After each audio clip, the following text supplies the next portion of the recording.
keadaan yang datang dalam diri kita, keadaan yang datang di sekitar kita, keadaan yang datang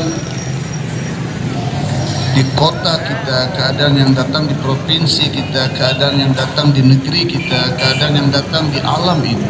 Itu keadaan tidak datang dengan sendirinya, dan keadaan itu bukan karena kita inginkan, dan keadaan itu tidak siapapun yang bisa mendatangkan kecuali pencipta kita.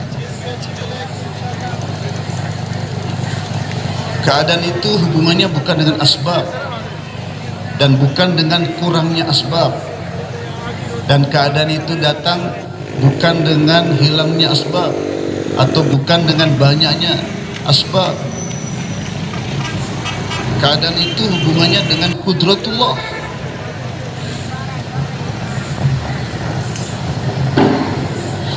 Jadi bukan saja Allah pencipta benda, Allah juga pencipta keadaan dalam benda.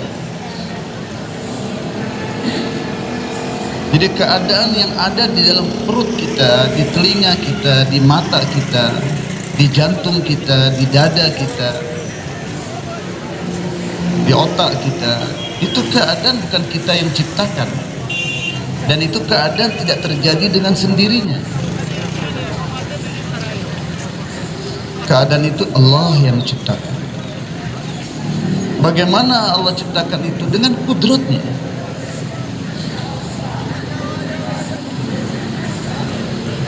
Dari mana datangnya keadaan itu? Dari khazanahnya. Wa in min syai'in illa indana khazain.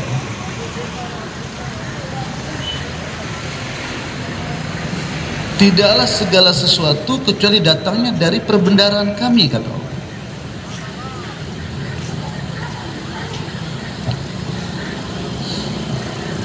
Keadaan yang terjadi di rumah kita, apakah keadaan kaya atau miskin, kesenangan yang datang di rumah kita atau kesusahan, pernikahan yang terjadi di keluarga kita atau tidaknya terjadi pernikahan, datangnya barang di rumah kita atau hilangnya barang dari rumah kita, naiknya ekonomi kita atau turunnya ekonomi rumah tangga kita, kenyangnya perut anggota rumah tangga kita atau kosongnya perut anggota rumah tangga kita. Keadaan itu bukan kita yang ciptakan, mentang-mentang kepala rumah tangga. Dan keadaan itu tidak terjadi dengan sendirinya, dan keadaan itu, hadirin, bukan diciptakan oleh presiden, bupati, dan lurah. Keadaan itu Allah yang datang. Bagaimana Allah datangkan? Dengan kudratnya. Allah tidak perlu asbab untuk mendatangkan keadaan itu. Datangnya dari khazanahnya Allah yang gaib. Kita tidak lihat Allah, kita tidak lihat khazanah Allah, kita tidak lihat kudratullah. Yu'minuna bil ghaib, kita beriman kepada gaib tanpa lihat, yakin dengan berita gaib. Dan keadaan yang terjadi di toko kita, toko kita untung, toko kita rugi, datangnya barang di toko kita, terbelinya barang di toko kita, barang banyak yang terbeli, barang banyak yang tidak terbeli, barang banyak yang rusak, omset banyak, omset kurang. Itu keadaan tidak terjadi dengan sendirinya, dan itu keadaan bukan kita yang tentukan. Keadaan itu Allah yang ciptakan, keadaan itu Allah yang datangkan. Keadaan yang terjadi di toko bukan ditentukan oleh pemilik toko, bukan ditentukan oleh pedagang, bukan ditentukan oleh pemilik saham.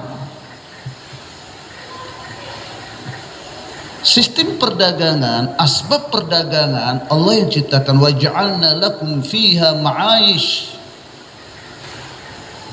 Di dunia ini Allah ciptakan asbab-asbab ma'isyah, asbab-asbab kehidupan.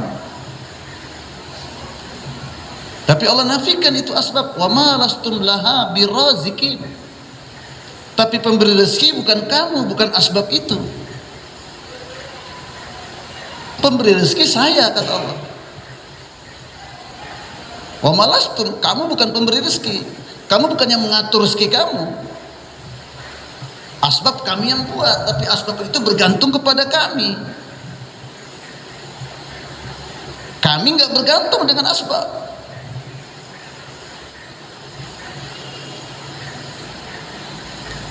Binatang, asbabnya apa? Nggak ada.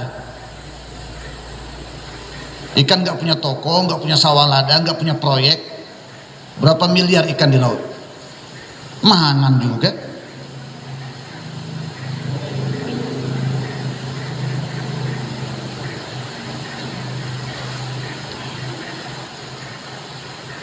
Keadaan yang terjadi di sawah ladang, tanahnya Allah yang ciptakan, bijinya Allah yang ciptakan, airnya Allah yang ciptakan, besi Allah yang ciptakan, manusia Allah yang ciptakan, tangannya Allah yang ciptakan, otaknya Allah yang ciptakan, hujan Allah yang turunkan. Fambatna fiha habba, bijinya Allah yang ciptakan, tunasnya Allah yang ciptakan, dahannya Allah yang ciptakan, buahnya Allah yang ciptakan. Dan bukan benda itu saja yang Allah ciptakan, tapi panen baik, panen tidak baik, itu juga keadaan Allah yang datangkan. Datangnya hama Allah yang datangkan, tidak datangnya hama Allah yang tahan tidak datang. Kedemper tiap langkah kita bergantung kepada Allah. Lihat itu dengan pandangan iman. Jangan seperti lihat kucing melihat benda-benda di depan mata. Jangan kita melihat seperti binatang melihat sesuatu. Melihatlah dengan pandangan iman. Keadaan yang ada di sawah dan ladang, kebun-kebun, bukan terjadi dengan sendirinya dan bukan dikehendaki dan diciptakan oleh pengatur kebun. Keadaan yang terjadi di kebun Allah yang ciptakan. Kota Nabire ini Allah yang ciptakan. Maka keadaan yang terjadi di Nabire apa saja, kecil maupun besar. Kemarin badai Topan Allah yang datangkan. Yang lalu gempa 2 kali Allah yang gerakkan gempa itu.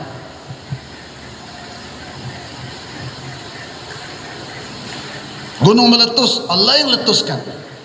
Nggak ada yang terjadi dengan sendirinya. Segala sesuatu tercipta. Yang namanya tercipta ada penciptanya. Penciptanya cuma satu. Selain Allah semuanya ciptaan. Yang namanya ciptaan nggak bisa menjadi pencipta. Dan pencipta tidak mungkin ciptaan. Dia tercipta. Bagaimana mungkin dia jadi pencipta? Sebagaimana Allah zatnya wahdahu la syarikalah, maka Allah juga esa dalam penciptaan. Nggak ada yang nebeng-nebeng ikut-ikutan sama dalam mencipta. Waktu itu Allah katakan yakhluqukum wa ma ta'malun. Bukan saja dia ciptakan kamu, tapi perbuatan kamu pun Allah yang ciptakan. Saya tidak datang dari Pakistan. Allah datang. Saya tidak kembali. Saya dikembalikan oleh Allah dari Pakistan ke Nabire. Saya tidak duduk. Allah dudukkan saya. Saya tidak berdiri, Allah berdirikan saya. Saya tidak tidur, saya ditidurkan oleh Allah. Saya tidak bangun, saya dibangunkan oleh Allah. Alhamdulillahilladzi ahyana. Ahya memerlukan maf'ul. Yang dikenai perbuatan siapa? Kita. Yang buat siapa? Allah. Ahya, Allah yang hidupkan kita. Ba'dama amatana, setelah kita dimatikan, kita ditidurkan. Bukan kita tidur, bukan kita bangun, kita dibangunkan. Bukan kita melihat, kita diperlihatkan. Bagaimana yang saya ucapkan ini masuk di hati saya dan tuan-tuan dan seluruh umat. Untuk inilah kita kumpul malam ini. Kata Maulana Yusuf rahimahullah, saya baca perkara yang sangat penting, kekayaan sangat berharga dalam kehidupan manusia ini, belajar iman. Kalau manusia melalaikan subjek ini, hancur kehidupannya. Dan demi Allah kita sangat lalai dalam perkara ini. Kita cari amal, gak semangat. Yang ada sedikit semangat pun, tapi gak semangat belajar iman. Semangat sedekah, gak belajar iman. Semangat dakwah, gak belajar iman. Semangat bayan, gak mau belajar iman. Semangat belajar doa-doa sunnah, gak mau belajar iman. Semangat pakai serban, gak mau belajar iman.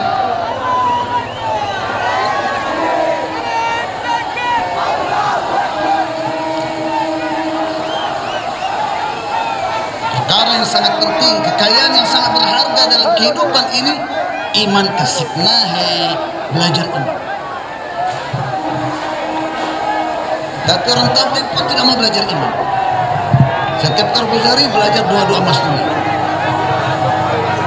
belajar cara makan belajar, tapi tidak belajar yakin dengan cara Rasulullah kita bergaya, sehingga hafal cara makan, tapi waktu makan tidak diterapkan cara Rasulullah.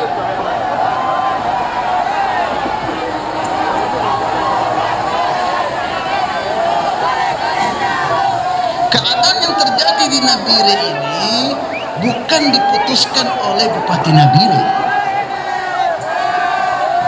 Keadaan yang terjadi di Nabire ini diputuskan oleh Allah pencipta Nabire. Angin yang sepoi, angin yang jadi badai, air laut yang tenang, air laut yang berubah jadi tsunami misalnya, tanah yang tenang berubah menjadi gempa. Keadaan itu Allah yang Allahu Allah, Allahu Allah, Allahu Allah. Jadi hubungan keadaan baik ataupun buruk, pasang atau surut, harga barang naik atau harga barang turun, pemimpin yang naik atau pemimpin yang turun, istri senyum sama kita atau istri memble sama kita, bombe sama kita, dagangan untung atau dagangan rugi, gerhana matahari atau gerhana bulan, hujan atau kemarau, senang atau susah, senyum atau tertawa atau menangis, semua keadaan itu Allah yang ciptakan. Khaliqul asya wal ahwal, bukan saja dia pencipta benda-benda, tapi dia juga menciptakan keadaan dalam benda itu. Isi benda itu Allah yang letakkan, muatan dalam setiap benda Allah yang letakkan. Matahari dengan daya panasnya, air dengan daya menghilangkan hausnya, emas dengan daya jual beli, besi dengan daya potong, makanan dengan daya mengenyangkan, pekerjaan dengan muatan mendatangkan duit, duit dengan muatan mendatangkan barang, barang dengan muatan membentuk kehidupan, menyelesaikan masalah, memenuhi hajat. Itu muatan Allah yang letakkan. Kenapa diletakkan muatan itu dalam benda? Dia berlaku untuk menguji katong.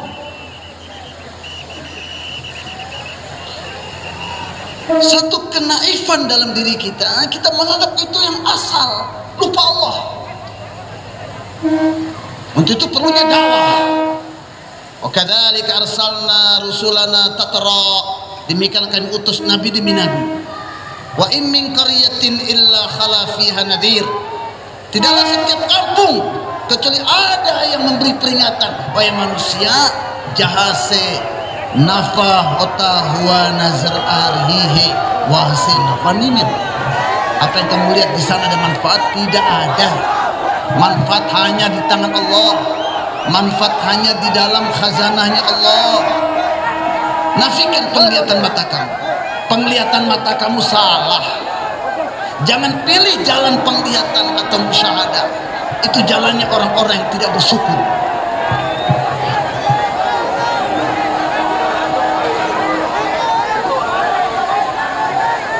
Wa Wahadainakum najdain, Allah berikan dua jalan kehidupan kepada manusia dan Allah suruh pilih. Tapi ada warningnya. Faman syaa falyu'min wa man syaa falyakfur. Yang mau beriman monggo, yang mau kufur monggo. Tapi ada warning. Inna a'tadna lil kafirina nara. Tapi kalau kau pilih jalan kufur, neraka akhirnya. Nah, mau masuk neraka. Kuat nggak dengan api dunia? Api neraka 70 kali lipat. Dan sekecil-kecil api neraka, sendal neraka ditaruh di kaki, mendidih otakmu. Kuat.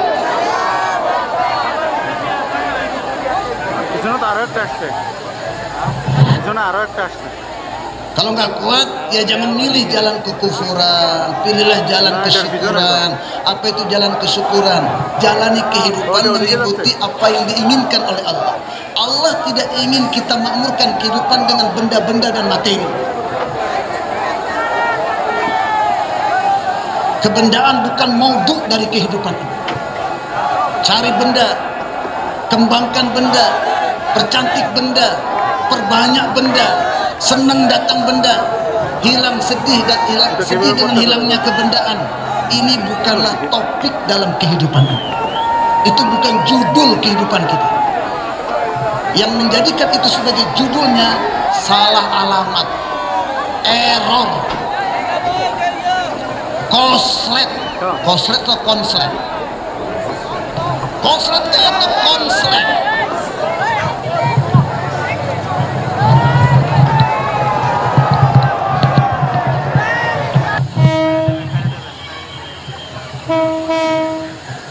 Topik hidup kita, judul kehidupan kita adalah menyempurnakan hukum.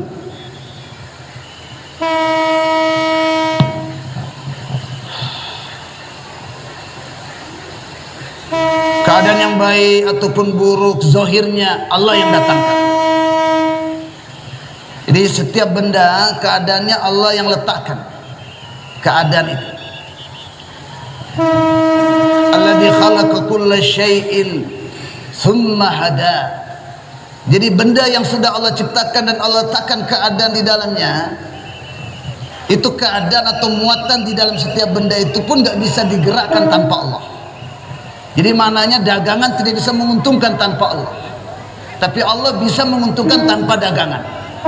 Terkadang dengan dagangan Allah kasih kita untung, terkadang tanpa dagangan Allah kasih kita untung.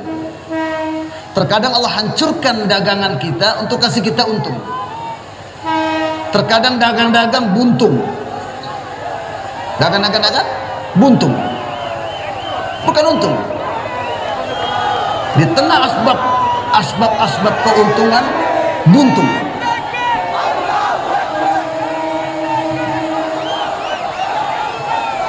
Allah ciptakan makanan, Allah letakkan sifat kenyang dalam makanan, sifat mengenyangkan.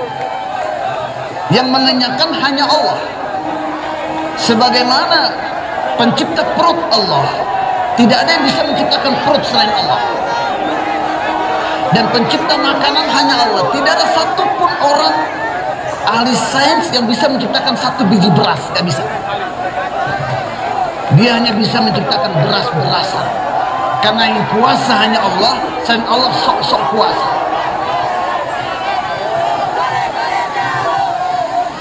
Gak ada satupun yang bisa menciptakan sayap nyamuk, gak ada. Olehnya itu pencipta hanya Allah. Makanan pun Allah yang ciptakan, sebagaimana makanan Allah yang ciptakan. Maka mengenyangkan perut pun hanya perbuatan Allah. Selain Allah nggak bisa mengenyangkan perut, termasuk makanan tidak bisa mengenyangkan perut.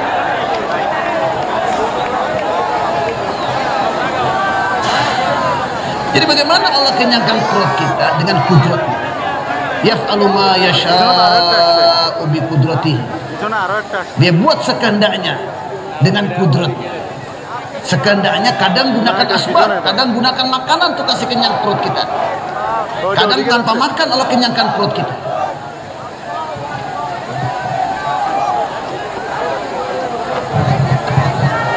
Sebelum kiamat orang beriman tidak bisa makan dengan zikir kenyang. Muawiyah makan-makan gak pernah kenyang, dia makan terus gak pernah kenyang.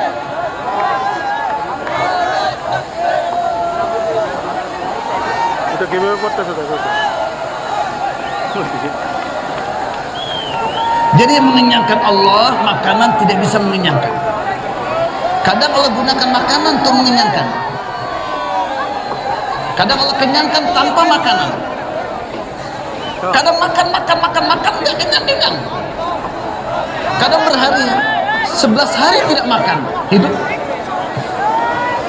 Nabi Uzair 100 tahun tidak makan, hidup. Saya pernah 11 hari tidak makan, hidup. Nabi Uzair 100 tahun tidak makan, hidup. Ashabul Kahfi 309 hari nggak makan, hidup. Berarti bukan makanan yang mengenyangkan, bukan makanan yang menghidupkan. Ini harus kita dengar lagi dan lagi, berjam-jam, berkali-kali. Cari majelis-majelis yang berbicara tentang kudratullah. Allah ciptakan segala sesuatu dengan kudratnya, dan semua yang Allah ciptakan dengan kudratnya Allah telah menghendakinya 50.000 tahun sebelum Allah ciptakan dunia ini.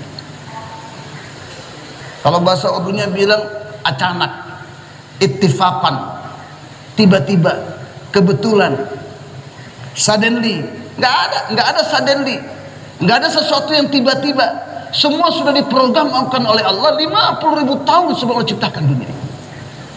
Apa yang ditulis itu yang terjadi, yang tidak ditulis nggak akan terjadi.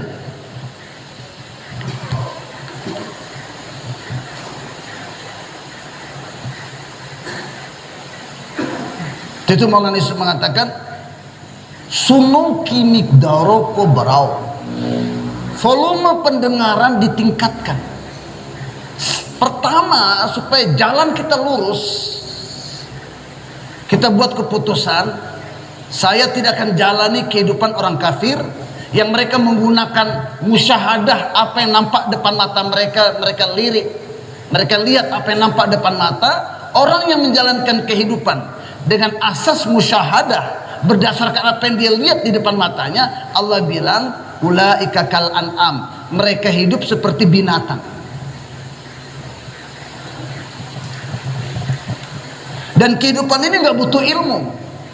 Kok di hutan kah, di belantara kah, di gunung sana kah, kok bisa jalani kehidupan dengan model seperti binatang. Nggak perlu ilmu, nggak perlu nabi-nabi untuk itu.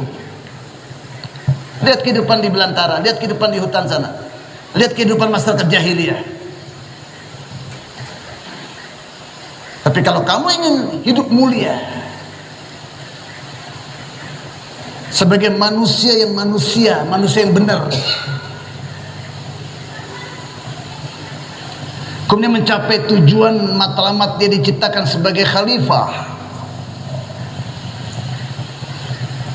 maka kamu jangan memilih kehidupan ala binatang, yaitu kehidupan dengan asas musyahadah, berdasarkan apa yang dia lihat di depan matanya. Dia menyelesaikan masalah berdasarkan apa yang dia lihat di depan matanya. Dia memenuhi hajat dan kebutuhannya berdasarkan apa yang dilihat di depan matanya. Kalau terlanjur kamu sedang di jalan itu, banting setir kamu. Di belakang kamu, di depan kamu jurang neraka, banting setir. Ada yang konslet, cepat diperbaiki, banting setir. Mulai pilih jalan kehidupan berdasarkan pendengaran berita-berita gaib yang disampaikan oleh Allah lewat nabi-nabi dan rasulnya, yang tercantum dalam kitab-kitab sucinya. Untuk itu cari pewaris-pewaris nabi yang terus bekerja keras siang dan malam membimbing agar manusia tidak memilih jalan musyahadah yang ujung-ujungnya mereka lebih teruk dari binatang, yaitu jadi seperti iblis, jasadnya manusia, otaknya iblis.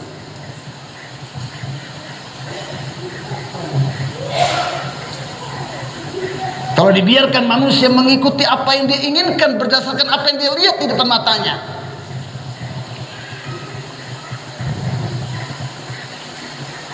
maka keinginan manusia ini melebihi umur hidupnya, melebihi masa hidupnya.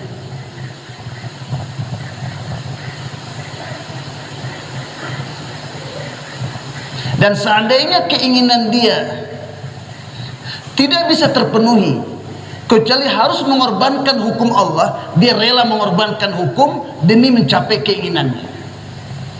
Disinilah bermula kerusakan hidup manusia.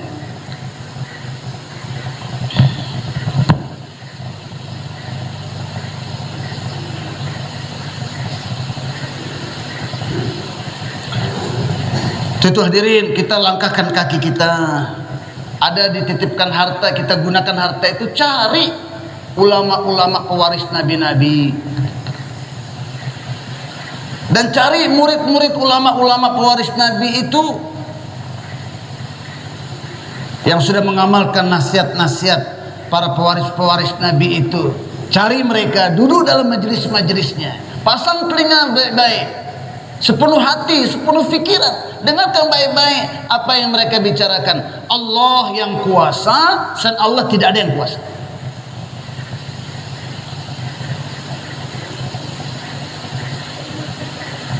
Allah yang besar, dan Allah kecil semuanya. Ini anak kecil, ini anak besar. Itu hanya untuk membedakan derajat mereka. Tapi yang kecil pun kecil di hadapan Allah, yang besar pun kecil di hadapan Allah. Tidak ada yang besar hanya Allah. Kita harus dengarkan ini berulang-ulang, berkali-kali, berjam-jam. Allah yang kuasa, selain Allah tidak ada yang kuasa. Selain Allah, tanpa Allah tidak bisa berbuat apa-apa. Apa-apa tanpa Allah tidak bisa buat apa-apa. Pekerjaan tanpa Allah tidak bisa mendatangkan duit. Duit tanpa Allah tidak bisa beli kapling. Duit tanpa Allah tidak bisa beli rumah. Duit tanpa Allah tidak bisa beli mobil. Duit tanpa Allah tidak bisa beli air. Duit tanpa Allah tidak bisa beli baju. Duit tanpa Allah tidak bisa beli jarum.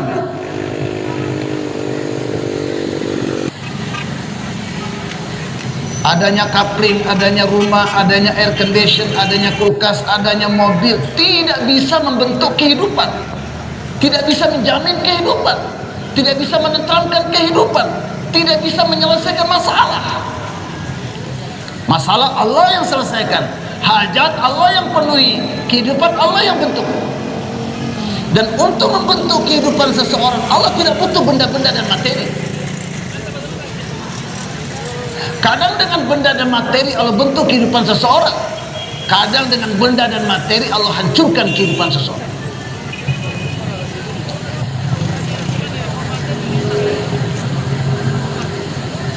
Dengarkan ini ulang-ulang, bahwasanya semua yang diciptakan oleh Allah, Allah ciptakan dengan kudratnya. Dan semua yang Allah ciptakan dengan kudratnya akan dihancurkan juga oleh Allah dengan kudratnya suatu saat. Wa nufikha fis-sur fa sa'iqa man fis samawati wa man fil ardh. Tatkala Allah perintahkan Israfil untuk meniup, tatkala ditiup dengan perintah Allah, hancur semua yang di langit dan yang di bumi.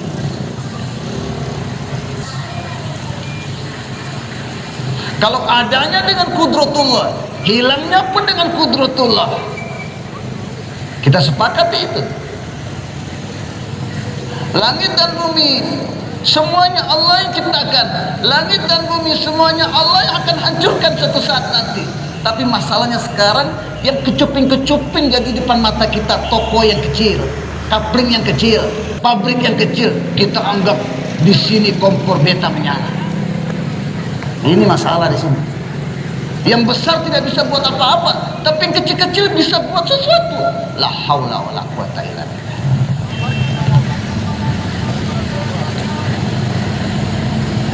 Sebagaimana semua benda-benda awalnya Allah yang ciptakan. Bagaimana Allah ciptakan? Dengan kudratnya. Akhirnya pun Allah akan hancurkan. Bagaimana Allah menghancurkannya? Dengan kudratnya. Maka diantara ada dan tidak adanya semua benda-benda, kecil maupun besar, sedikit ataupun banyak, tidak bisa berbuat apa-apa. Bumbu tidak bisa menyedapkan, air tidak bisa menghilangkan haus, pekerjaan tidak bisa mendatangkan duit, mobil tidak bisa mengantarkan kita ke tempat tujuan, pakaian tidak bisa menutup aurat,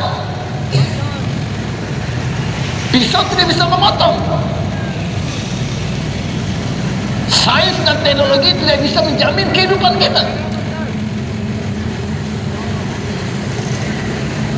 Yang buat Allah fa'alul lima yurid, dia buat sekehendaknya. Selain Allah, tanpa Allah tidak bisa buat apa-apa.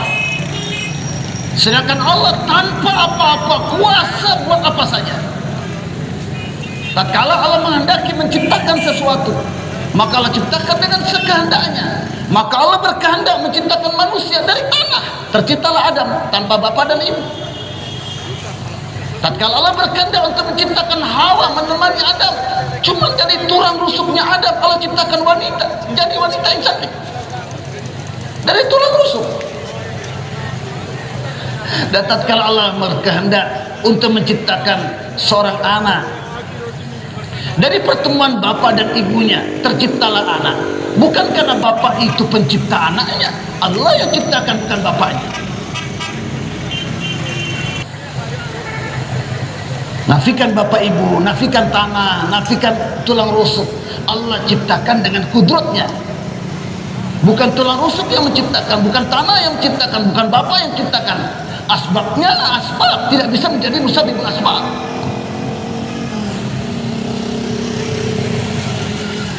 Bukan karena kesuburan terciptanya seorang anak, bukan karena kejantanan terciptanya seorang anak.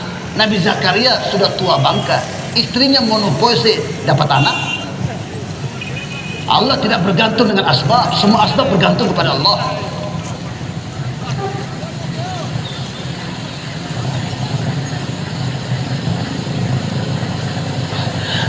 Allah yang kasih panen, Allah yang kasih buah. Sawah ladang bergantung kepada Allah, pupuk bergantung kepada Allah, irigasi bergantung kepada Allah. Allah tidak bergantung kepada irigasi, Allah tidak bergantung kepada pupuk. Di kamar pun Allah kuasa kasih panen buah-buah yang bukan waktu panennya. Setiap buka pintu Nabi Zakaria ada buah-buah macam-macam di kamarnya Maryam. Annalaki hada, dari mana semua ini kau dapat? Allah nebeja, Allah kirim. Dari situlah Nabi Zakaria tambah yakin, berdoa kepada Allah, ya Allah, kalau Maryam kau kasih buah bukan waktunya buah, berarti beta pu istri yang sudah menopause pun bisa dapat anak toh.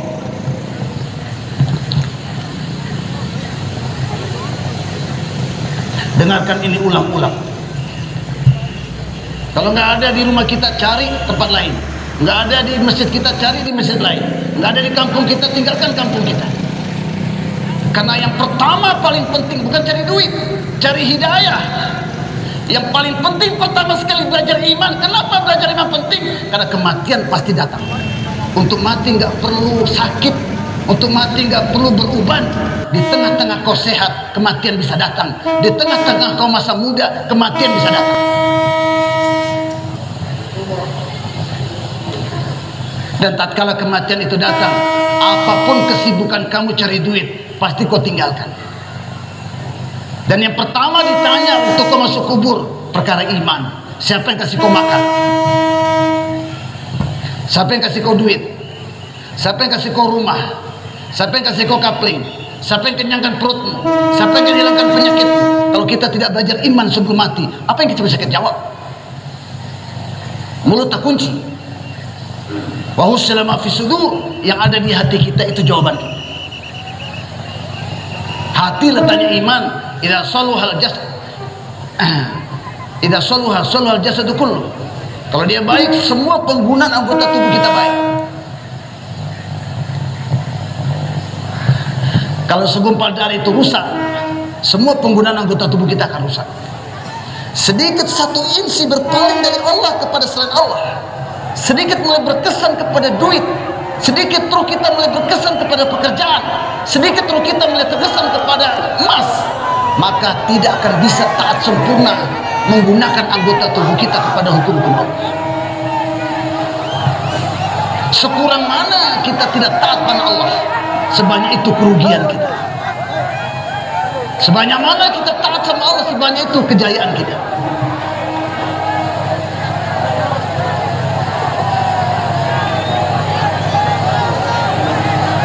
Hadirin, jangan kita dengarkan kebesaran makhluk, karena makhluk itu kecil. Makhluk itu fakir, makhluk tidak punya apa-apa, makhluk tidak bisa buat apa-apa. Ya ayuhan nas, kata Allah, antumul fuqara ilallah. Wahai manusia, semua kamu fakir, bergantung kepada Allah.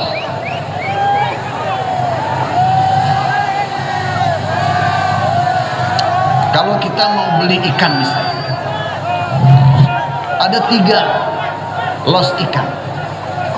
Yang satu tutup, yang kedua buka tapi nggak ada ikan. Los yang ketiga ada ikan.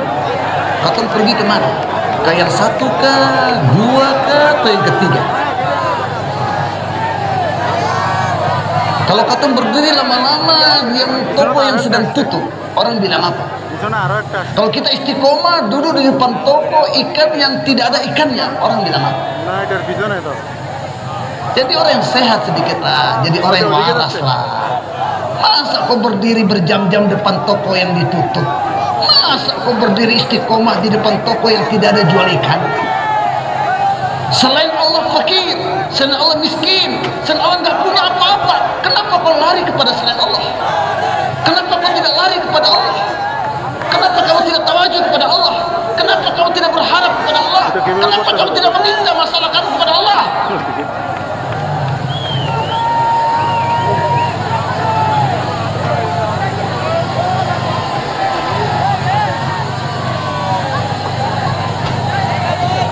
Satu orang kehausan di tengah hutan, tiba-tiba dia lihat sumur, dia pergi lari ke sumur, air itu turun ke bawah atau air itu ada di bawah. Maka yang terbetik dalam pikirannya, ini air ada di bawah, bagaimana saya bisa dapat? Maka yang dipikir, saya harus punya ember, atau dia punya teman toh, temannya ember, dan ember itu harus saya ikat dengan tali, atau dia punya teman toh, akar-akar kah. Maka dia tinggalkan sumur, dia pergi cari ember atau teman-temannya dengan tali dan CS-nya. Tiba-tiba dia lihat ada akar panjang dari atas pohon. Dia pergi naik itu pohon. Seiring dengan dia pergi di atas pohon manjat tadi ambil tali, dia lihat ke bawah, ternyata ada rusa sudah mendekat di sumur tadi. Dan rusa melihat air di bawah, maka rusa tidak pikir tali, tidak pikir ember, seperti kamu orang punya pikiran. Tapi rusa lantas menghadap kepada Allah dan berdoa. Lantas dengan kudratullah air itu naik ke permukaan. Maka rusa minum air itu. Laki-laki yang ada di atas pohon tadi, dia terheran-heran. Macam mana rusa bisa seperti itu? Nah, saya manusia lebih mulia daripada rusa. Cepat dia turun dari atas pohon itu, karena pasti haus toh. Dia lari ke sumur, rusa lari. Sampai di sumur itu air, dia bilang dadah. Dia turun lagi ke air. Penonton kecewa.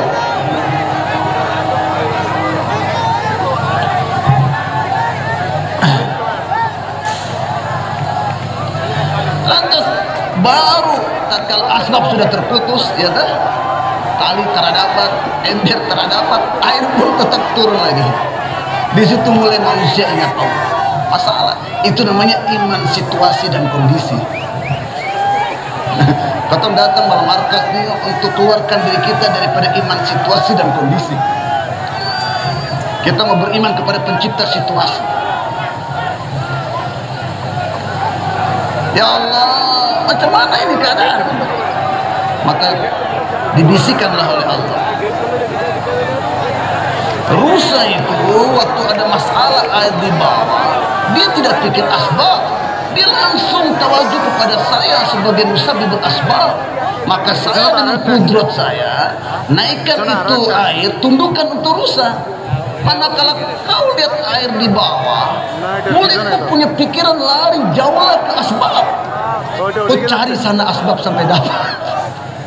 Jadi orang yang cari asbab ini capek dan rawan rusak keyakinannya. Untuk itu kalau kita ditanya, Kalau ditanya, mana yang penting?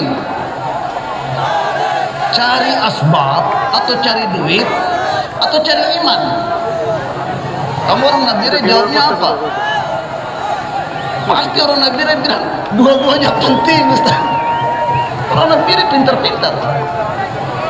Oke, pertanyaan yang kedua, mana yang lebih penting, cari duit atau cari iman? Maulana Yusuf bilang, kamana aham nih, iman kasibna aham. Cari nafkah itu tidak penting, yang penting itu cari iman.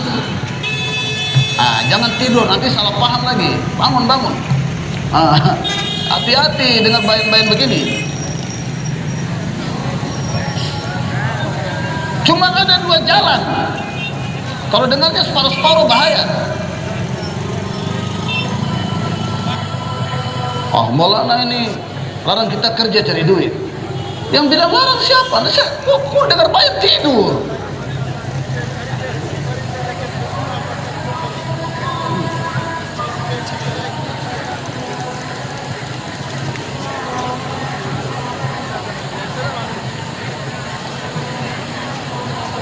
Mana yang penting? Makan dengan tidur? Coba jawab. Makan dengan tidur mana yang penting? Kalau saya bilang tidur, bukan berarti tidak boleh makan. Coba pakai akal dalam memahami perkataan ini. Kan saya tanya mana yang lebih penting? Orang yang dia ngantuk dia bilang tidur, yaudah. Bukan berarti tidak boleh makan, tapi dia tinggalkan makan karena mendesak, udah ngantuk sekali nih. Kalau makan tidur, nanti masukkan makan di hidung bukan di mulut, kan bahaya. Itu. Sekarang yang lebih penting sekarang ini cari iman bukan cari duit. Kenapa? Karena duit sudah terlalu kono kabupaten itu. Biar 1 tahun cara cari duit tetap cara miskin. Betul kan tidak? Berhenti dulu lah. Sampai kapan itu? Nanti kuburan yang kasih berhenti. Kau menyesal.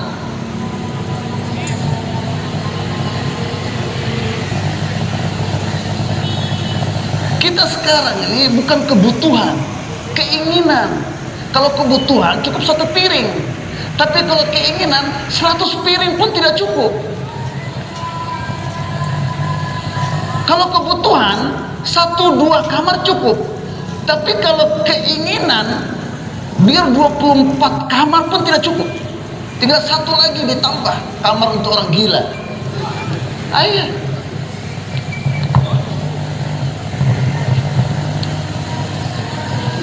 Sekarang kita ini sudah syahwat, nafsu, bukan kebutuhan.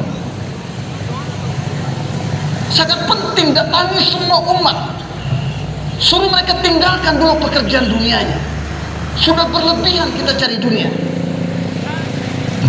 Kita tidak sadar kena racunnya dunia. Gimana? Kalau kita naik kapal, butuh air apa tidak? Kita kan di atas air. Kita masih butuh air kan tidak? Butuh juga. Tapi air sekedar untuk minum, untuk mandi. Tapi kalau air laut kau kasih masuk semuanya di kapal, kira-kira apa yang terjadi? Kau jawab sendiri toh. Sekarang kita punya cari duit itu kira-kira seperti kisah orang yang di kapal itu, airnya untuk minum dan mandi saja kah? Atau sepono dia punya kapal dengan air? Ayo, Nabire jawab. Jadi cepat 4 bulan. Rawan jurang neraka di depan kita. Jangan sudah 4 bulan datang ke sini tiba-tiba berubah karena istri bilang 40 hari saja. Itu yang bilang begitu bisa jadi dia kawin lagi sama laki-laki lain.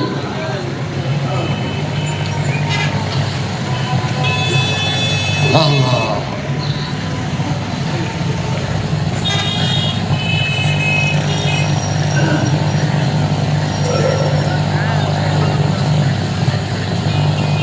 Kita usaha atas iman sampai kita punya penglihatan lihat duit sama pasir sama.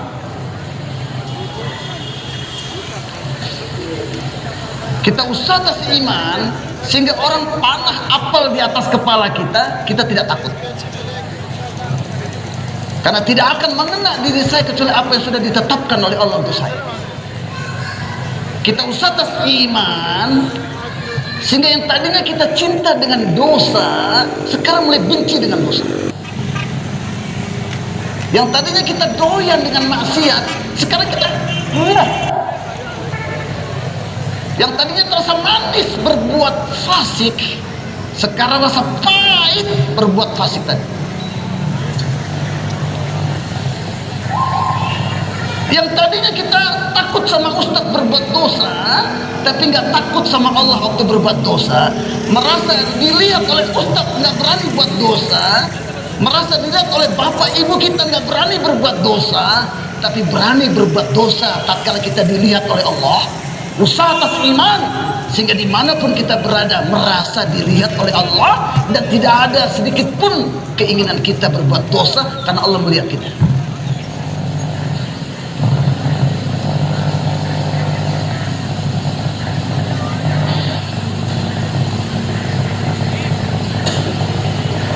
Kira-kira supaya terpatri dalam hati kita kecintaan kepada Allah, kebesaran Allah, keagungan Allah, merasa dilihat oleh Allah, kira-kira butuh berapa lama? Kalau 3 hari bisa begitu, cukup 3 hari pulang. Tapi kalau 3 hari belum selesai, 40 hari. 40 hari belum selesai, belum terbentuk kaifiat dalam hati kita hakikat iman, kalau 4 bulan. 3 hari, 40 hari, 4 bulan bukan ukuran, tapi ukuran Allah kebesarannya masuk dalam hati kita apa tidak. Cinta Allah melebihi cinta istri apa tidak. Cinta Allah melebihi pekerjaan kita apa tidak. Untuk itu tidak cukup kita dengar, setelah kita dengar mulai kita bergerak, jumpa tiap orang, jumpa sama pedagang, katakan, wahai Tuhan, dunia sementara, akhirat selama-lamanya. Kita tidak datang di dunia, Allah antar kita ke dunia. Dan keuntungan tidak ada hubungannya dengan dagangan, keuntungan di tangan Allah. Dan untuk memberikan keuntungan, kebahagiaan, kejayaan, kemuliaan, Allah turunkan awamir. Bukan Allah turunkan ashkal. Allah tidak turunkan benda-benda. Untuk kebahagiaan dan keuntungan Allah turunkan awamir. Dan awamir atau ahkam ini bukan untuk binatang. Ahkam syar'i ini untuk manusia. Ahkam ini bukan untuk benda-benda. Ahkam ini untuk manusia. Jadi manusia hanya mendisiplinkan dirinya dengan awamir. Tatkala datang awamir, datang ahwal. Atau manusia hidup, Allah datangkan ahwal. Apa itu ahwal? Keadaan, masalah, hajat, itu ahwal. Olehnya itu, untuk supaya hajat kita terpenuhi, masalah kita selesai, Allah turunkan awamir. Nabi membawa awamir tadi, dan Nabi ingatkan kepada manusia bahwa sebagaimana di dunia ini kamu punya hajat dan masalah, maka di balik kehidupan dunia ini di akhirat nanti kau juga punya masalah dan hajat. Tapi ingat, sebagaimana dunia kecil, akhirat bokar, begitu juga masalah dunia kecuping, masalah akhirat bokar. Untuk permisalan yang mudah dipahami, masalah dunia bagaikan setetes air, masalah akhirat bagaikan 7 samudra. Kebutuhan dunia seperti setetes air, dan kebutuhan nanti kamu di akhirat bagaikan 7 samudra. Orang yang waras, biarlah haus 1 tetes air, jangan haus 1 samudra. Orang yang waras, biarlah kena 1 tetes air, jangan sampai kena banjir 7 samudra. Ada betul kata ada. Ini nabi-nabi punya dakwah, memalingkan manusia dari dunia kepada akhirat. Yang kedua, nabi-nabi bilang, apa yang kau alami masalah dalam kehidupan kamu, apapun hajat dan kebutuhan dalam hidup kamu, itu hajat dan masalah Allah yang datangkan dari khazanahnya. Dan khazanah Allah maha luas.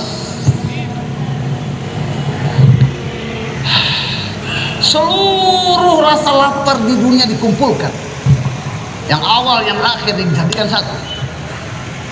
Bila dibandingkan dengan lapar yang masih disimpan di dalam perbendaharaan Allah, semua lapar di dunia ini bagaikan setetes air, dan lapar yang disimpan di khazanah Allah atau lapar yang ada di neraka adalah 7 samudra.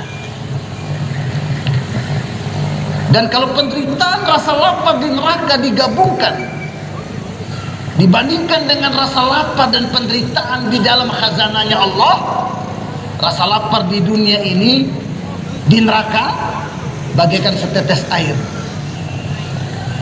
Yang disimpan di khazanah Allah, penderitaan rasa lapar bagaikan 7 samudra.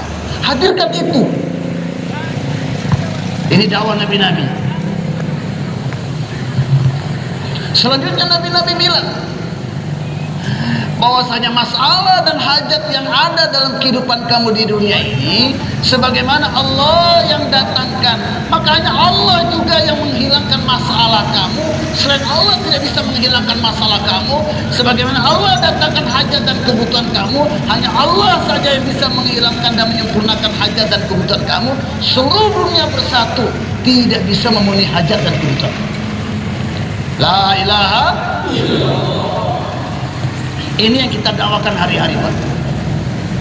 Jumpa pedagang kita dakwah seperti itu. Jumpa pejabat-pejabat kita katakan seperti itu. Pejabat, dalam jabatan tidak ada kemuliaan. Dalam jabatan tidak bisa menyelesaikan masalah. Jabatan tidak bisa menyalakan kompor.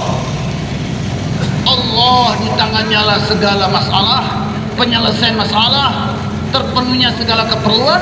Dekatkanlah diri kamu kepada Allah, Allah selesaikan masalah kamu. Dekat dengan pejabat yang lebih besar daripada kamu, tidak bisa menyelesaikan masalah. Haman pikirannya jadi pejabat, dekat dengan Fir'aun. Fir'aun hancur, Haman pun hancur. Dalam jabatan tidak ada kejayaan, dalam kerajaan tidak ada kejayaan. Kaum Samud sibuk dengan pabrik, kaum Samud sibuk dengan perusahaan, ambil proyek terus. Allah hancurkan kaum Samud karena dia meninggalkan awamirullah. Kaum Su'aib sibuk dengan bisnis terus, tinggalkan awamirullah. Allah bakar mereka dengan petir, hancur mereka di dunia ini. Tidak bisa dibayangkan kehidupan mereka nanti di akhirat. Hadirin jemaah sekalian yang dimuliakan Allah Subhanahu wa taala. Untuk itu keadaan kita akan baik berdasarkan hukum Allah yang kita amalkan. Ahwal datang, awamir datang. Allah buat intizam yang rapi sekali. Nabi waktu Mi'raj melihat cahaya naik ke langit dari bumi, dan saat yang sama turun cahaya dari langit. Jibril ditanya, jawaban Jibril, yang naik amalan umatmu, yang turun keputusan Allah. Hukum turun berdasarkan amal yang naik. Apapun bejatnya pemerintah, apapun salahnya pemerintah, nggak akan bisa memperbaiki keadaan kita kalau kita gulingkan pemerintah. Nggak bisa. Perbaiki amalan kita, Allah ubah keadaan pemerintah. Jangan caci maki pemerintah, caci maki diri kita yang salah buat amal, sehingga layak mendapatkan pemerintahan atau pejabat-pejabat yang seperti itu. Pejabat-pejabat warna daripada fotokopi daripada amalan kita.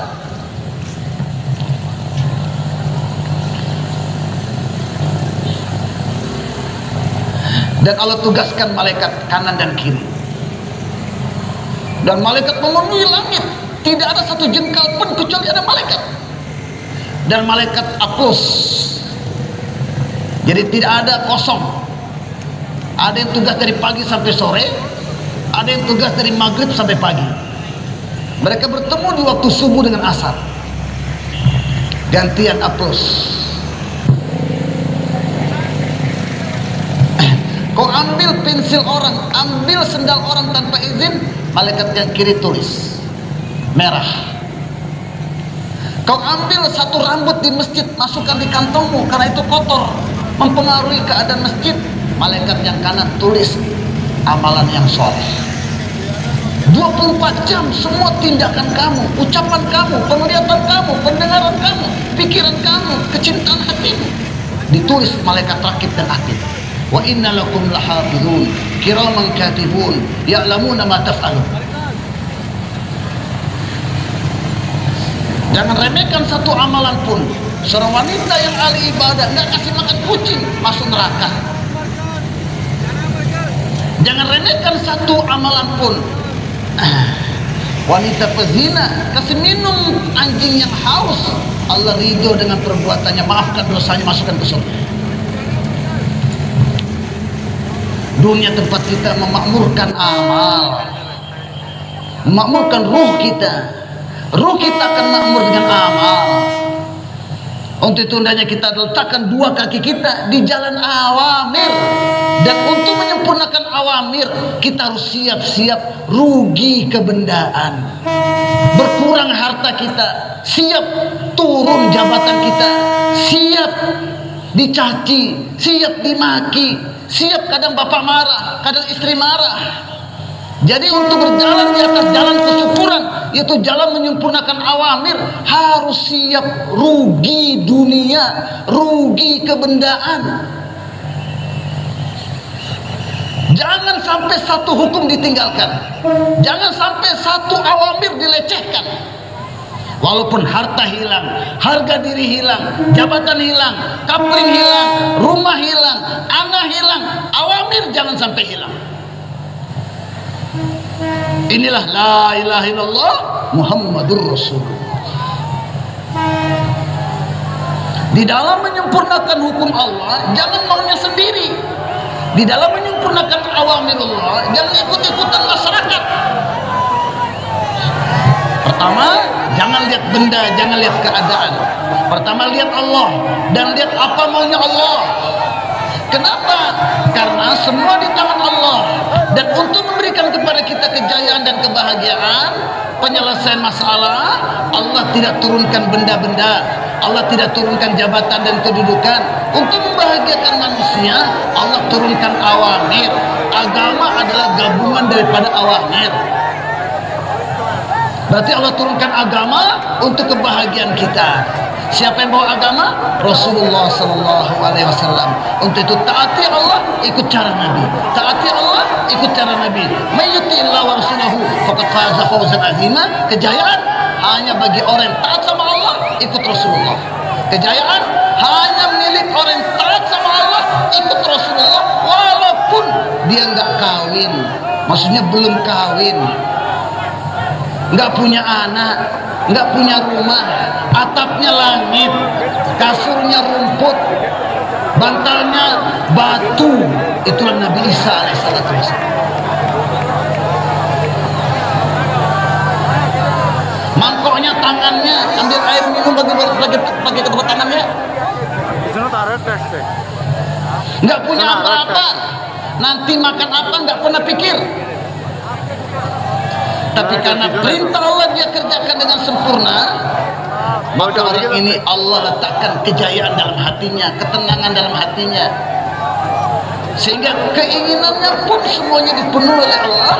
Pegang tanah jadi emas, pegang orang mati hidup lagi, pegang orang yang lepra sembuh dari penyakit. Allah tundukkan alam kepada orang yang tunduk kepada Allah. Orang akan penuhi maunya orang yang memenuhi maunya Allah Ta'ala. Siapa ingin seperti itu angkat tangan.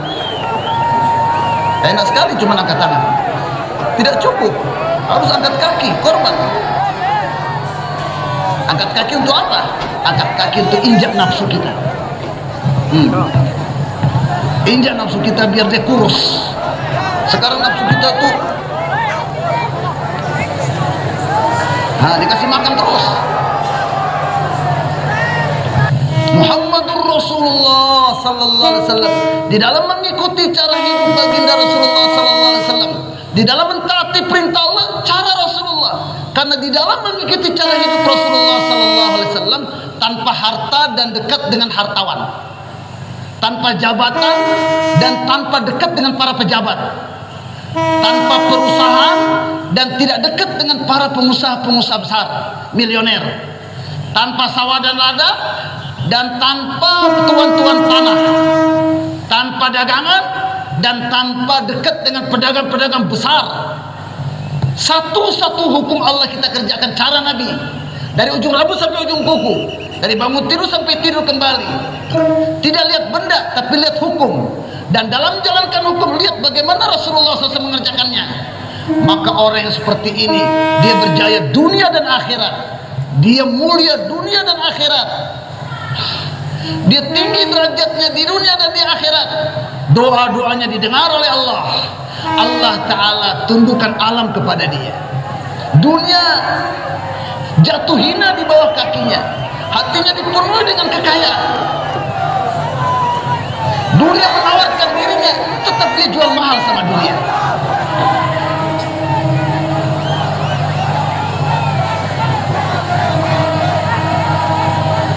Orang-orang yang hatinya tidak terkesan dengan dunia seperti inilah yang Allah Ta'ala turunkan tajalliyat rahmatnya dan dibagi-bagi kepada hamba-hamba Allah. Karena orang seperti inilah hujan tidak menyebabkan banjir. Karena ada orang yang ruhnya bersih seperti inilah, maka bumi tidak akan jadi gempa, angin tidak akan jadi badai. Betapa butuhnya dunia ini dengan wujudnya orang-orang seperti itu. Kerja Nabi-Nabi dan Rasul melahirkan orang-orang yang punya sifat seperti itu. Nah, kita dikenalkan oleh dengan kerja ini sungguh-sungguh, jangan main-main, jangan nebeng-nebeng, jangan ambil keberkahan doang, tapi kita ikut kerja dakwah untuk merubah kehidupan kita, merubah keyakinan kita, merubah cara hidup kita, merubah semangat hidup kita. Ukurannya sholat. Kalau kita ingin tahu kedudukan kita di sisi Allah, lihat sejauh mana kita memperhatikan sholat. Untuk hadirin, ukuran sholat kita ini ada 8 yang perlu kita usahakan.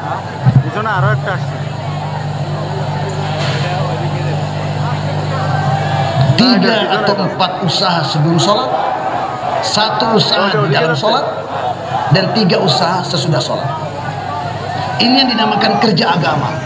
Kau ada duit kah, tidak ada duit kah, kau punya kerja kah, tidak ada kerja kah, pokoknya 8 ini kau harus buat. Kalau kita tidak buat 8 perkara ini, sholat kita hancur. Kalau sholat kita hancur, hisab berat nanti di akhirat. Karena sholat kita rusak, kehidupan kita akan rusak. Mau disampaikan apa tidak?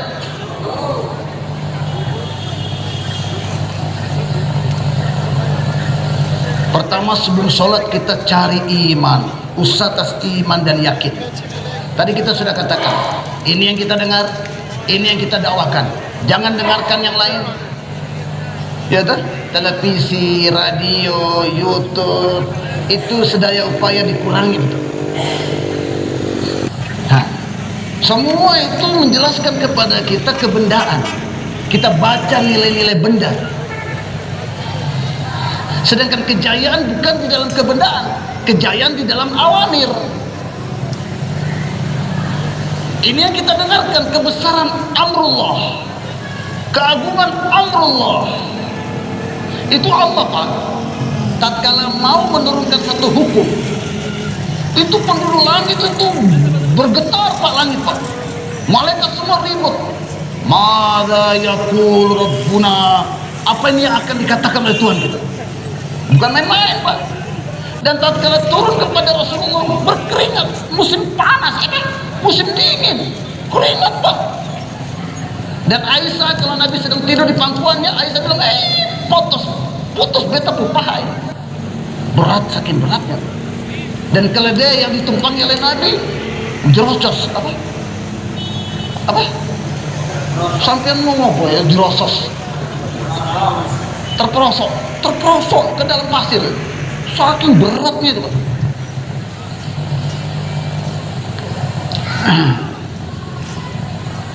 Ini yang kita dengarkan, ini yang kita dakwakan, yang kita bicarakan. Jangan dengarkan yang lain, jangan bicarakan yang lain. Kemudian jam 1 malam, jam 2,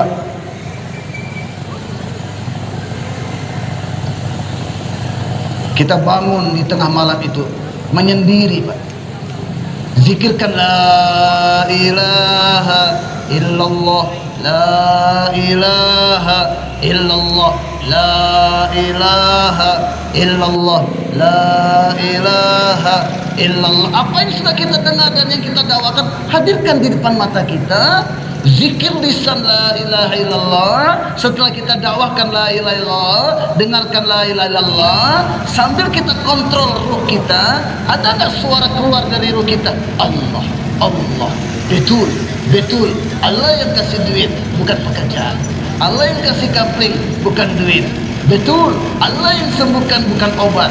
Ribuan kali kita ucapkan la ilaha illallah, satu kali ruh kita bilang betul, berarti hakikat iman sudah masuk dalam hati. Kalau ruh kita sudah bilang Allah, Allah, Allah, maka lisan pun tertutup. Lisan pun mendengar apa yang disuarakan dalam ruh kita. Kemudian setelah itu ruh berhenti, lisan berbicara lagi zikir. Begitu, sehingga akhirnya lisan dan ruh ada connected. Tatkala lisan dan ruh sama-sama berzikir, maka seluruh anggota tubuh kita, bulu-bulu kita pun berzikir. Namanya zikir metik. Berdiri, duduk, berbaring, seluruh anggota tubuh kita Allah, Allah, Allah, Allah, Allah. Kalau begitu, pohon-pohon, rumput-rumput pun berzikir bersama-sama.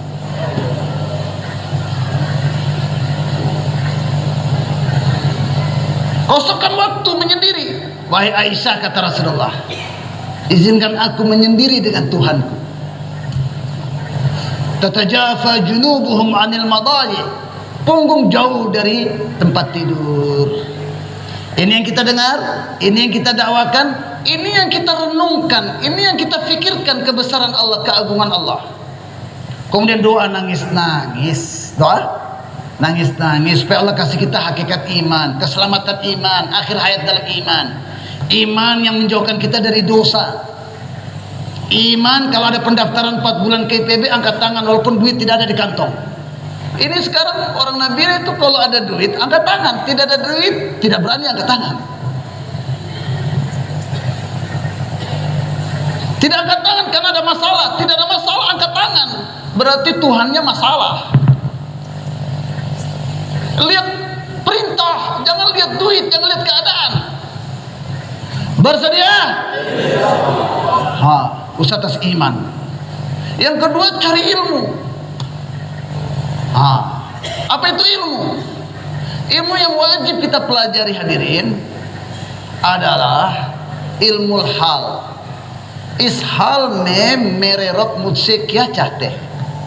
Saat ini apa yang Allah kehendaki dari saya, itu ilmu wajib kita pelajari. Nggak perlu masuk pesantren. Yang sudah di pesantren pun wajib cari ilmu ini. Pada saat ini apa yang Allah inginkan dalam diri saya, dan itu nggak perlu duit.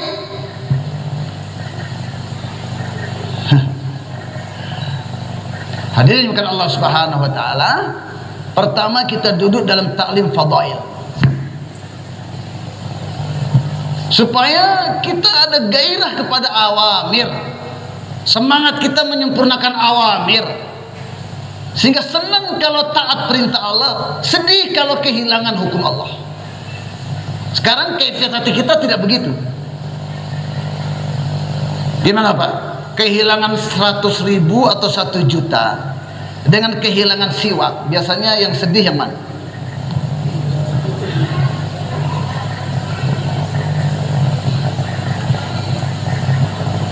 Kita rubah ilmu itu. Jangan ilmu kebendaan, ilmu awamir.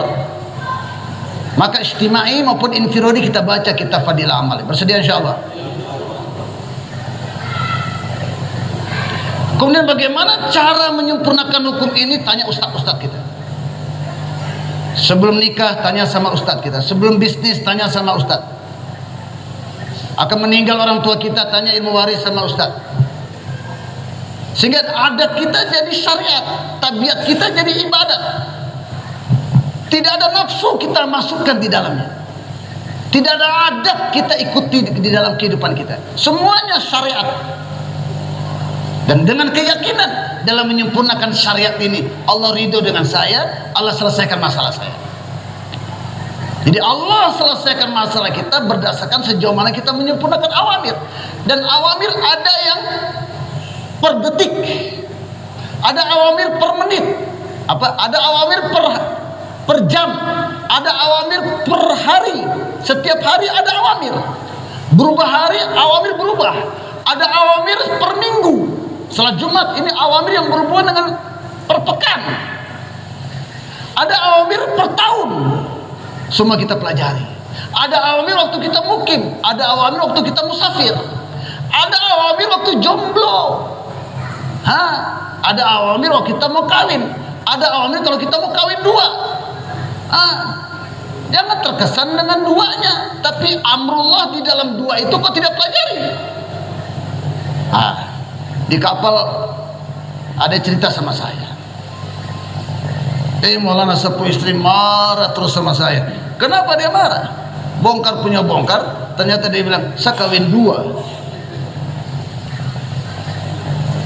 Kenapa dia marah? Kawin dua boleh itu. Iya, tapi kawin siri. Saya tidak kasih tahu dia. Kau bukan laki-laki kalau kau tidak kasih tahu dia. Sekarang ketahuan belangmu. Iya malah tapi saya sudah ceraikan dia. Kawin tidak lihat amr, cerai pun tidak melihat amrullah. Nafsu semuanya. Kawin dengan nafsu, ceraikan dengan nafsu. Nggak ada musyawarah sama ulama. Ini bahaya. Bersedia hubungkan diri kita dengan ulama insyaallah. Kemudian iman, ilmu, zikir. Sebaik-baik zikir baca Quran. 1 juz setiap hari. Jangan sampai hari lewat tanpa 1 juz. Yang belum sanggup ya bolehlah separuh juz. Belum sanggup minimal 10 ayat tiap hari. Tapi ayatnya diperbaiki bacaannya. Karena kalbun artinya hati, tapi kalau pakai kalbun artinya anjing. Berubah mananya. Jadi harus kita betulkan bacaan Quran kita. Bersedia insyaallah? Ya. Itu nggak akan betul sampai hari kiamat kalau kita tidak duduk depan qori hisab, hafiz Quran untuk memperbaiki makharijul huruf kita. Jangan malu kita memperbaiki bacaan Quran kita. Kemudian zikir pagi petang kita jalankan dengan kaifiat hati. Allah melihat saya, Allah mendengar zikir saya, Allah beserta dengan saya. Kemudian doa-doa masnunah. Karkun itu hebat, istiqomah dia. Dulu 3 hari keluar, sekarang sudah 30 tahun, 20 tahun dalam tabligh. Hafiz dia. Doa makan, doa tidur, doa masuk WC, doa masuk masjid. Pas, selesai. Pakai baju tidak hafal, masuk rumah tidak tahu. Mau pergi ke masjid tidak pernah baca doa, hanya doa masuk masjid dia baca doa, tapi dari rumah ke masjid tidak pernah dia baca doa. Jadi karpun lama ini dia menyempitkan doa masnunah. Beli buku karangan ulama-ulama doa-doa masnunah, hafalkan, pelajari 24 jam doa-doa masnunah tadi. Ini penyelesaian masalah akhir zaman kata Bayi Wahab. Hadirin yang dimuliakan Allah Subhanahu wa taala, baca Yasin setiap hari, Allah tunaikan hajat kita. Waqiah tiap malam, Allah hilangkan kefakiran di rumah kita. Baca Tabarakalladzi, Allah selamatkan kita dari azab kubur. Baca surat Kahfi tiap hari Jumat, Allah selamatkan kita dari fitnah Dajjal. Bersedia insyaallah? 3 usaha ini, yang keempat itulah iman juga. Jadi kalau orang bilang 3, berarti iman itu dengan ikhlas jadi 1. Kalau dibilang 4, berarti usaha yang keempat adalah ikhlas. Kontrol dalam kita berdakwah, taklim dan zikir. Saya buat dakwah, saya buat taklim dan saya zikir baca Quran untuk siapa? Selalu kontrol niat kita. 4 usaha ini kita bawa dalam sholat semuanya. Antara azan dan qomat kita muraqabah. 4 usaha sebelum sholat tadi kita hadirkan semua. Nanti takbir, makna takbir ini apa kata ulama? Waktu kita angkat tangan begini, kata ulama, apa hikmah kita ikat tangan seperti ini? Dan masailnya, dibuka tangan seperti ini, bukan dimiringkan begini. Mata kita di tempat sujud, bukan kemana-mana. Telinga kita mendengarkan bacaan imam atau bacaan kita. Jangan bacaan imam tara dengar, atau pembacaan tara dengar, bacaan istri di kamar mandi kita dengar.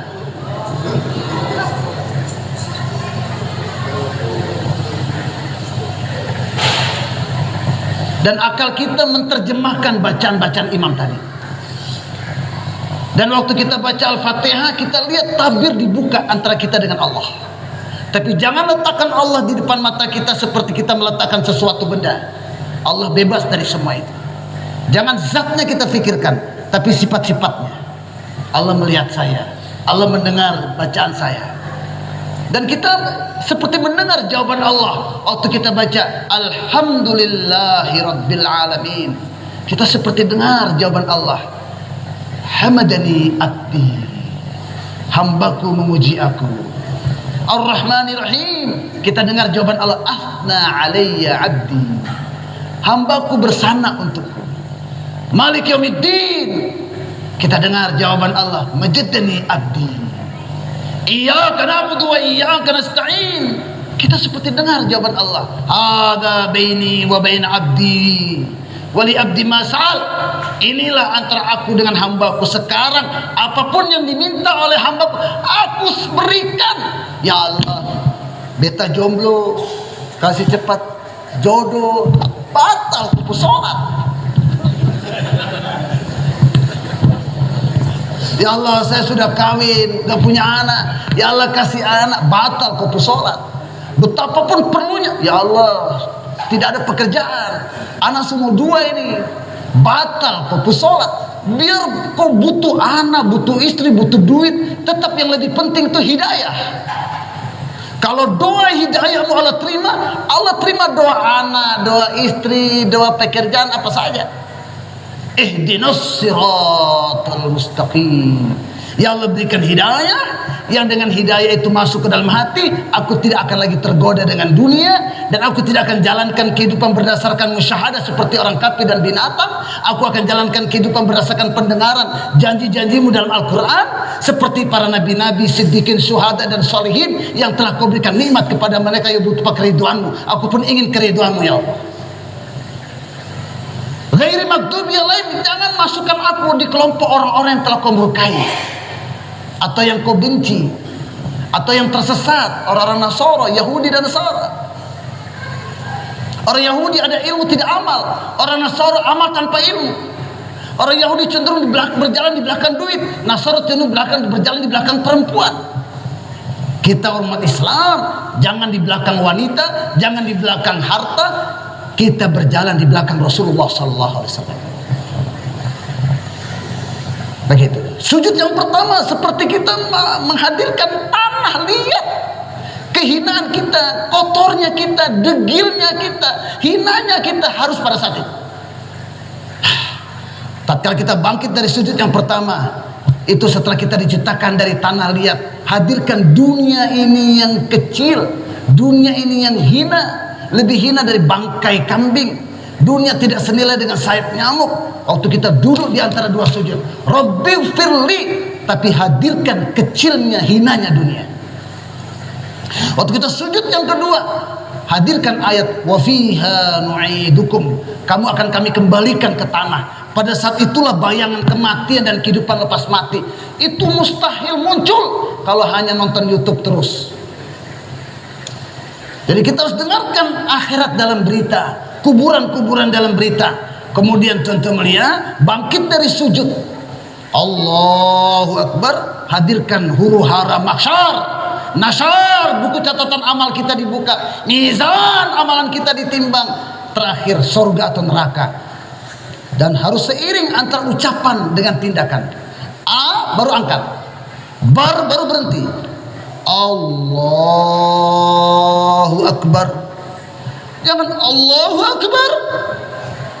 Pantas lain di masjid, lain di pasar. Harus ada keseimbangan antara yang kita ucapkan dengan kita punya tindakan. Demikianlah masailnya kita hadirkan dalam sholat. Mana yang rukun, mana yang sunnah, mana yang mustahabah, mana yang makruh, mana yang membatalkan sholat. Garu-garu terus sampai 10 kali begini, batal kau sholat.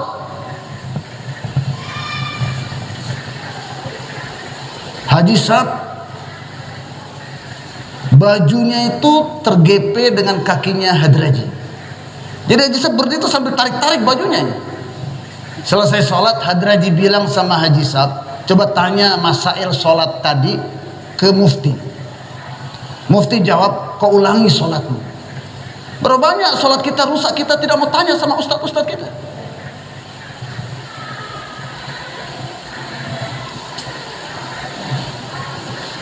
Masailnya kita harus ketahui dan hadirkan dalam sholat. Fadailnya, kita tahu sholat berjamaah 27, tapi fadilah sholat subuh apa? Fadilah sholat isya apa? Fadilah sah pertama apa? Fadilah qomat apa? Fadilah menjawab qomat apa? Ngobrol waktu qomat, ngobrol waktu azan apa?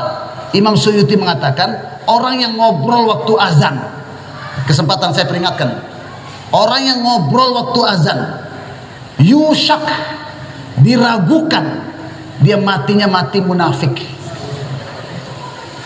Waktu azan diam, jangan bicara, jawab itu azan. Kita ketahui fadilah-fadilah ini. Amin beserta malaikat, apa fadilahnya? Al-Fatihah apa fadilahnya? Ruku apa fadilahnya? Sujud apa fadilahnya? Kemudian di saat kita berdiri, duduk, ruku, kaidah minimal 3 kali. Subhana rabbiyal azim. Subhana rabbiyal azim. Subhana rabbiyal azim. Allah melihat saya. Allah mendengar bacaan saya. Allah beserta dengan saya. Bayangan istri muncul, bayangan tokoh muncul. Jangan digubris, jangan diikuti. Tapi yang bisa menepis bayangan itu hanya kekuatan zikir. Tanpa kita sering berzikir, tanpa kita banyak berzikir dengan tawajuh, tidak akan bisa kekuatan menghilangkan, menepis bayangan-bayangan itu. Untuk itu perlu kita usahakan zikir. Bersedia insyaallah. Inilah sholat dengan keyakinan kepada Allah. Saat kita berdiri bilang Rabbul Alamin. Saat kita rukus bilang Rabbil Azim. Saat kita berdiri ruku, Rabbana lakal hamd. Saat kita sujud, Rabbil A'la. Maknanya hadirin, wahai pemelihara kami, kau pelihara dengan ketinggian sifat-sifatmu, dengan keagungan sifat-sifatmu. Bukan kau pelihara saya dengan toko. Allah pelihara kita dengan ketinggian sifat-sifatnya, bukan dengan kau punya ojek. Allah tidak pernah memandang dunia ini. Yang dipandang oleh Allah adalah awamirnya. Oleh itu Allah kasih kita rezeki, Allah pelihara kita dengan awamir. Qiyam amrullah, ruku amrullah, sujud amrullah. Kalau kita berdiri cara Rasul, dengan tawajuh kepada Allah, dengan yakin yang betul kepada Allah, dengan menghadirkan fadilah-fadilahnya, dengan berdiri ini Allah ridho dengan kita, Allah tunaikan hajat kita. Dengan ruku Allah ridho dengan kita, Allah selesaikan masalah kita. Dengan sujud Allah ridho dengan kita, Allah selesaikan masalah kita. Satu-satu subhanallah, satu-satu takbir, satu-satu salawat, satu-satu istighfar menyelesaikan semua masalah. Lebih berharga daripada dunia beserta isinya, dan lebih kuat dari bom nuklir sekalipun. Kalau ini benar ada di hati kita, nggak akan masuk itu dunia dalam sholat kita, nggak akan masuk. Maka perlu kita usaha. Kita perlu latih sholat yang khusyuk itu, perlu dilatih. Di samping kita makmurkan sholat-sholat sunnah nawafil, isyraqnya, duhanya, tahajudnya, awabinnya, sholat tasbihnya, sholat hajatnya, sholat istikharanya. Keren gak insyaallah? Belajar ada masalah jangan ingat makhluk. Belajar waktu sakit jangan ke dokter. Jangan tidur dengarnya. Waktu bilang Maulana larang kita ke dokter. Siapa yang larang? Belajar. Belajar. Waktu perut kosong jangan ingat makan. Waktu perut kosong jangan cari makan. Perut kosong cari air wudhu. Sholat. Belajar selesaikan masalah dengan sholat. Keren gak? Sekali nggak muncul, 2 kali tidak muncul, 10 kali nggak muncul, insya Allah 1 kali muncul. Bila muncul dari perbendaharaan Allah, lewat sholat Allah datangkan rezeki, lewat sholat Allah selesaikan masalah kita, maka semua amal-amal yang lain pun terbuka rezeki untuk kita. Dengan takwa, dengan tawakul, dengan sedekah, dengan dakwah, dengan nusrah, dengan makomi, semua terbuka pintu rezeki untuk kita, terbuka terus sampai hari kiamat. Tapi kalau datang itu, Allah punya kehendak ajib.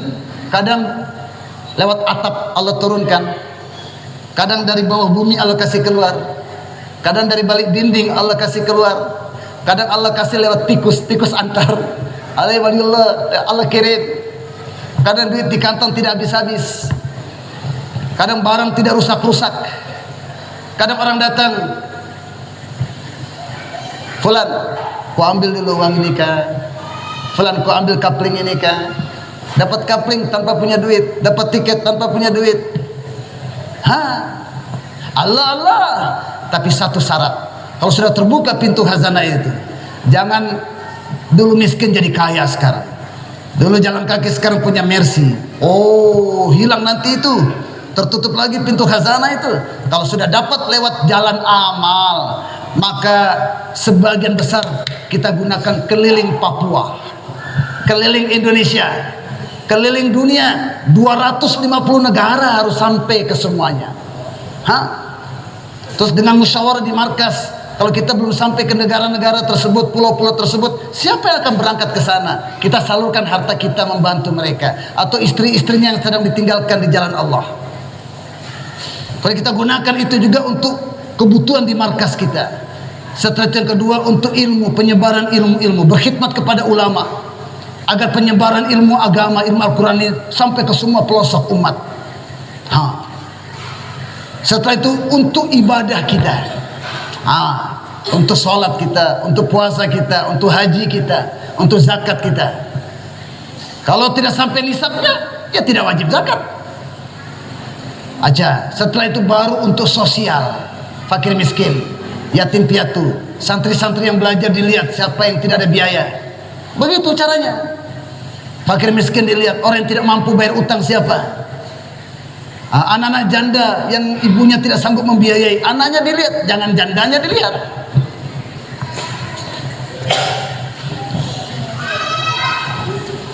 Begini cara anak, ambil dari Allah lewat jalur ibadah dan bagi-bagi kepada hamba Allah lewat ikramul muslimin.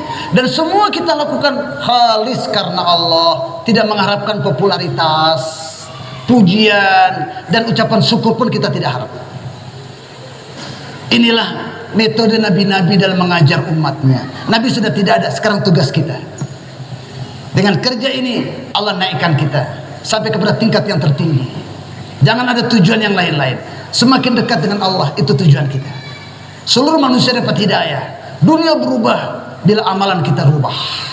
Untuk itu kita istighfar. Kalau selama ini kita belum jadikan dakwah maksud hidup kita, dan sisa-sisa umur hidup kita, kita niat jadikan dakwah nomor 1 dalam pekerjaan kita. Bersedia? Siapa yang niat jadikan dakwah nomor 1? Yang lainnya akan mendukung kerja dakwah kita. Ya Allah, terima niat kami ya Allah. Untuk sampai ke sana, secepatnya ke Pakistan. Ada bulan Maret, ada bulan November. Di luar itu juga bisa, tapi kalau mau sekalian istimewa, bulan Maret Juru Kedama, dan November istimewa Rewin. Kemarin saya ikut istimewa Rewin, 500 orang Pakistan, 500 orang Indonesia berangkat. Hampir sewa pesawat. Ya, sekarang silakan daftar. Siapa yang akan berangkat bulan Maret atau bulan November istimewa Rewin atau Juru Kedama Rewin? Oke, tim Tazkir siap, silakan. Mana Ustaz Mu'aliman?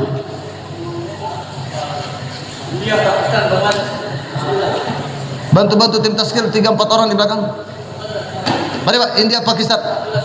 India masih belum bisa berangkat ke India. Pakistan terbuka Pak. Bangladesh juga Pak, istimewa Bangladesh. Januari ini ada istimewa Bangladesh. Tanggal 23. Boleh Pak, istimewa Bangladesh.